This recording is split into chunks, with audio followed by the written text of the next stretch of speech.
Have you ever lost your pages? I have. So remember, we have the 12 pages of this floral tober spread, and we've done all of these so far in the A4 size. But today I can't find that page. I was outside. Oh my goodness. I lost sound, or we lost sound. Not to worry, we did find those pages, and I don't know what I'm going on about here in the background, as I cannot recall, and it looks like I started paging through the book. So let's just continue that and show you what's in the original book, and then I'll show you what we are going to color in together. And everything you see in there that is colored was added to these front pages. So I left quite a bit of room so that we can add additional drawings and experiment with whatever we see in our gardens, with whatever is going on in our lives. That makes this sketchbook, not sketchbook, coloring book so special, is we get to add the things we love and then enhance it with color or patterns or ideas or memories. I love bringing memories into my sketchbooks. Add more things. So last week we did color experiments and created magic with color experiments, and then we did the 4 cameos here at the bottom. Now, I'll link a picture in for you because, like I said, I don't know where my page is. Lots of space to add more, and this is where we are today. Um, this next page will most likely be the Rose Absolute with a full spread. But what I was thinking is that we could refer back to last year's one. So on day 3, I colored in those and did some pen marks there. And on another day, I did some asemic writing and did a drawing on there. But I was inspired by this poster with the ovals and circles. I thought, why not rewrite one of my old poems in there and create that for you? That way we can color this in together for the next video, and you'll have something additional to download. All right, so that is the upcoming video. Let's go further. The Angel's Trumpet was watercolor and watercolor pencils. This one was only watercolor with different variations of thickness or saturation. This was drawing. I think we started last year with this one, and it's in that virtual gratitude retreat as well. And then this beautiful one, and then some cosmos. We did that on the 29th of February 2024 live catch-up call for the virtual gratitude retreat. A little bit of glamping under the frangipanis or plumerias. I talked about this earlier when I talked about the releasing anger with a grid like that. Beautiful, beautiful. So when you get a book like this, you'll have the drawing on the right hand side and a little vignette there with the same drawing, and then content where I explain a little bit about each flower, how it can intuitively guide you or help you or assist you, and then a little color guidance. But you don't have to stick to that. You can look at every single color guidance, and I didn't follow that. I just did what I wanted. The blue forget-me-not. I used all the blues and purples I had in one of my things. Dandelion is one of my favorite little plants, and I know it's a weed or considered to be a weed, but it's such a healing, gentle plant, and there's always an abundance of it. So this was another one of my favorites, the hyacinth, and all the additional drawings I did on location while I was out and about, and then later came back to the studio and painted that outside. My daughter started coloring this in. Um, this was done, I have no idea when, but I know I did it. And of course, from here on there will be sporadic areas where it's blank, and this is what your coloring book will look like. You'll have room there to write or to draw or to just leave blank if you want to. Maybe make your own notes about each of the plants. Do some research and see what has been used for that specific plant over the ages. There are some that I still need to get to, that I will, of course, and I'm very eager to get to all of them. But I'm constantly creating sketchbooks and journals and taking on themes of personal interests, like I've mentioned before. And I mean, you could even cut some of your older work out and collage it in here. I don't know why I didn't finish this page. Maybe there was something wrong with the camera or something happened, but that's not finished. Anyway, sunflower is the last one in the book, and this is also part of a class that I've created for our members, and it's the dip pen variations with sunflowers, and it's beautiful lessons about that. All right. And so we've reached the end of the book, but let's go back to what we are doing now. You won't guess what.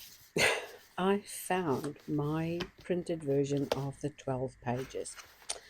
So I'm thinking that I'll show you how I came up with this concept here, and then I'll color in the page.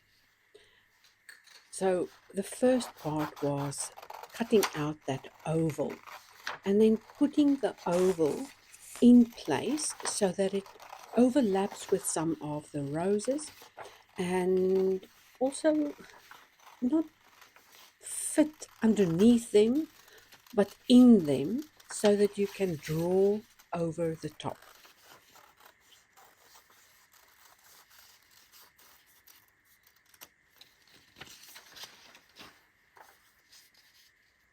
So right there on the original, it could fit in there, and I'm going to use this original to draw on top of this cut out oval.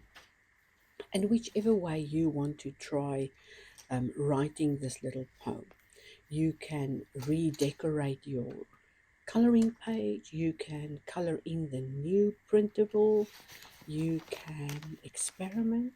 And if you haven't colored in your book yet, this could be the perfect opportunity to try out something new.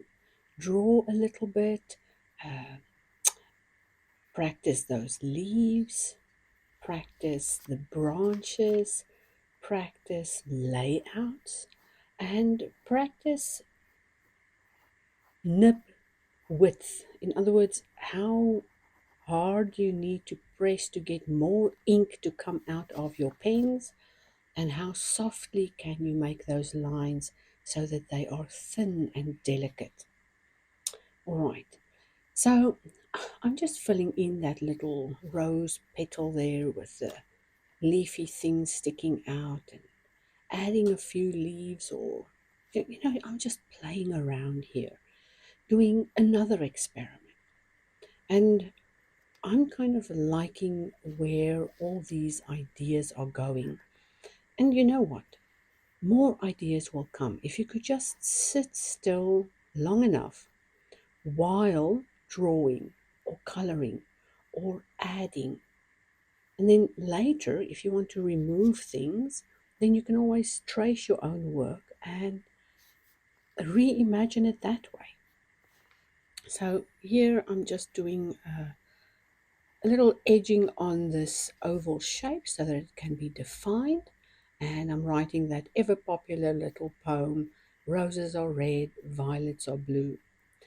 And I'm going to leave the rest blank because some kids were really mean and rude and said some ugly words.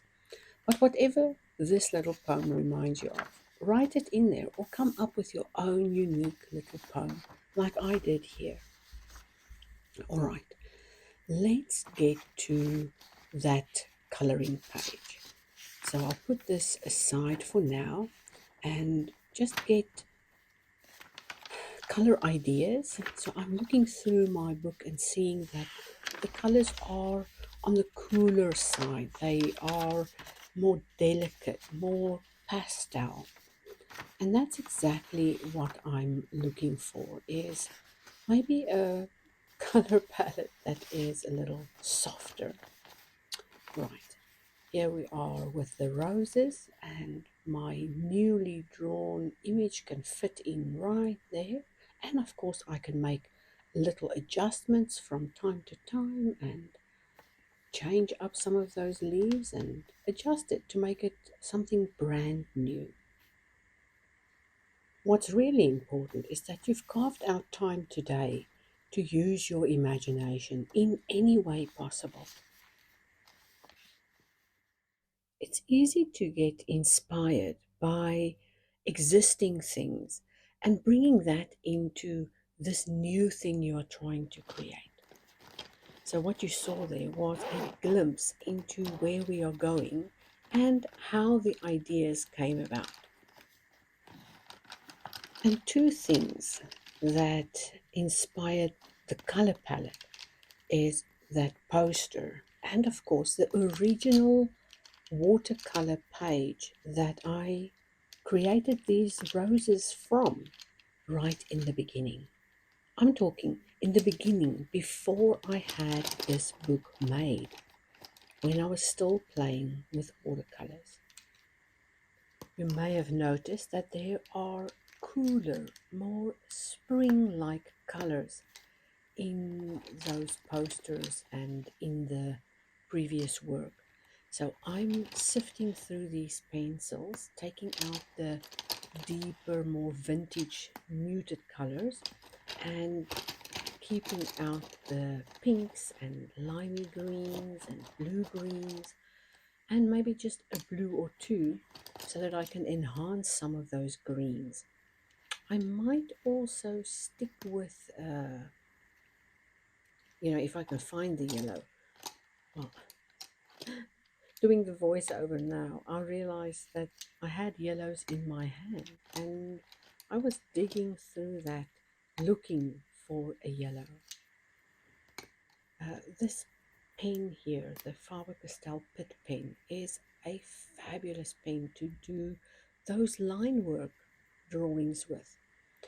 It will give you variation in the tip size, and with a little bit of pressure the brush tip gives way and you can make your lines thicker with ease. Okay, I think I've got enough colors here. I've got things to play with, enough variations, and I know my water brush is ready, so I don't really need to faff anymore. Asking one of my British friends, she said that this is Koh-i-Noor. But when I asked Google, it gave me a different pronunciation. My Indian friend said Koh-i-Noor, and I thought it was Japanese, so I used to call it Koi-i-Noor. Anyway, you let me know how you like to pronounce this word. I'm always open to any suggestions. It's a matter of being phonetically correct or just being personally offended by having a word pronounced incorrectly. Now, there's a crown that has a very large diamond that is called the Koh-i-Noor.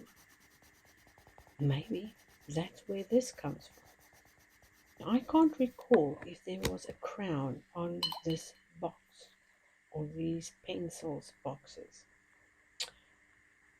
What I do know is they were the most freely available, and that's why I chose them.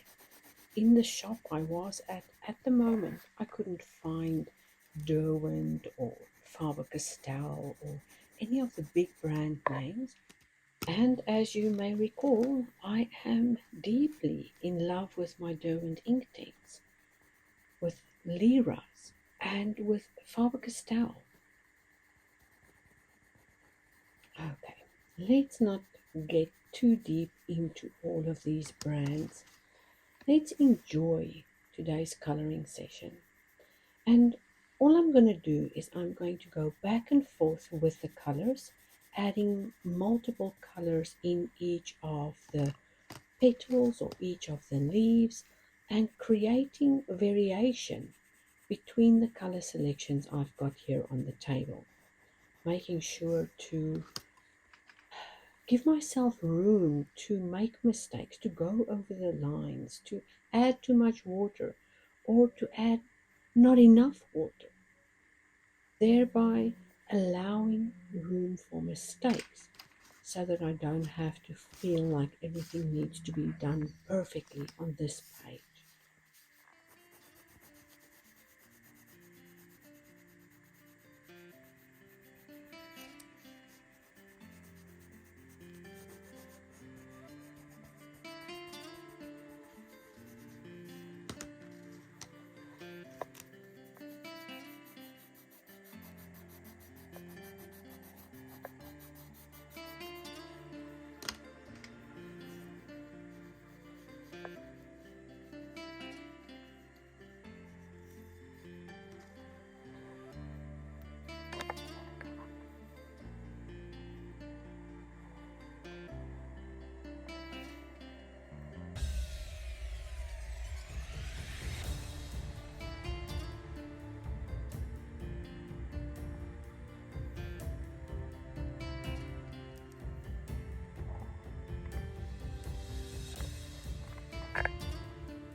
Now I am happy with those greens. I'm happy with how they mingle and interplay with each other. But I think I know why I haven't coloured in with this set in a while. And I might prove this to you as well when I add water.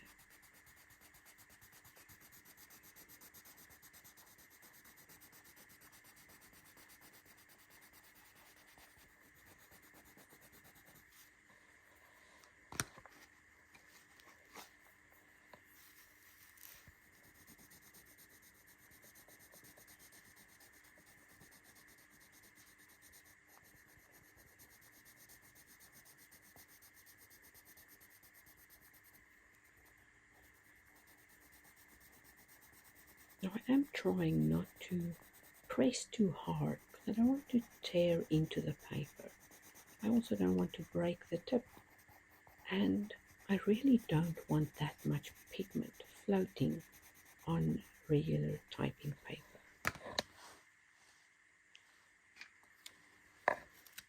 So a little bit of water to dissolve the pigment, and I can't say that I'm unhappy with this result. It's just that maybe I'm expecting a brighter color because the color printed on the outside of the pencil looks completely different to what is laid down on the paper. But let's continue.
I'm not sure about this one. You see how the color sort of disappears? And I remember this from last time. It's as if it needs a little bit of a boost, as if it's not pink enough or bright enough. Or maybe I'm just used to the pinks I have. So let's try another one.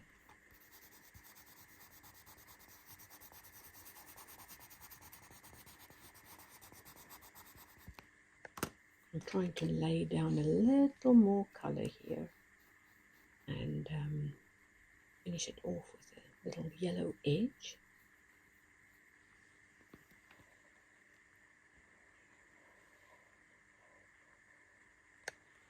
Right. It's not bad, and it is soft, and it's pastel. It's okay. Let's let that dry and then decide.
what I am enjoying is that pop of limey green in the leaves and also that yellow. And I'm assuming that that's some kind of lemon yellow because these colors literally have codes on them. They don't have names, they don't have color names. So that yellow is from the 3710 forward slash number 2. Um, I assume that is a code for the number of pencils in a tin, and then the number after that is for the description of the color. Now, where it's named, I'm not sure, but I'm going to have a look and put that in there or in here for us to see. Okay, I had a look, but there is only color charts made by other people, and I'm not going to place those color charts in here. So, what I would suggest is whatever colors you have, swatch them out, have them as soft, intense, and also dissolved. That way you can see with your own eyes what your colors look like before you try them out. Right, shall we listen to more music while we color in? I think so.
You know what's funny?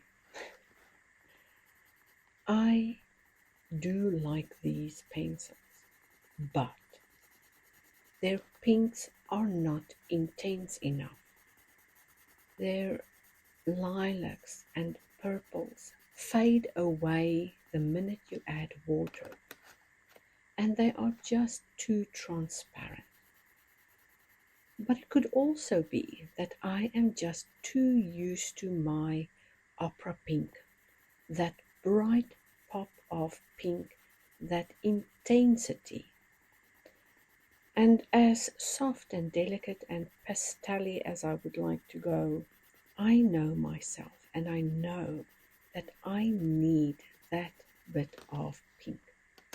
It will contrast nicely with the bright, vibrant turquoises and greens, like you can see for yourself. But it also needs that little bit of pink to really stand out. Now, I'm sure you will agree that those pale pinks are transformed the minute I add this opera pink. And it's like the entire piece is uplifted and rejuvenated and elevated because of a little extra brightness in those pink colors. So I hope you enjoyed today's mindful coloring session and that you are indeed taking care of yourself in this busy, silly season. It's here in this close-up that we can clearly see what a difference the brighter pink makes as it balances out with those greens. Just setting aside a little bit of time will already help you to stay calmer, to be more present, and to enjoy life a little bit more.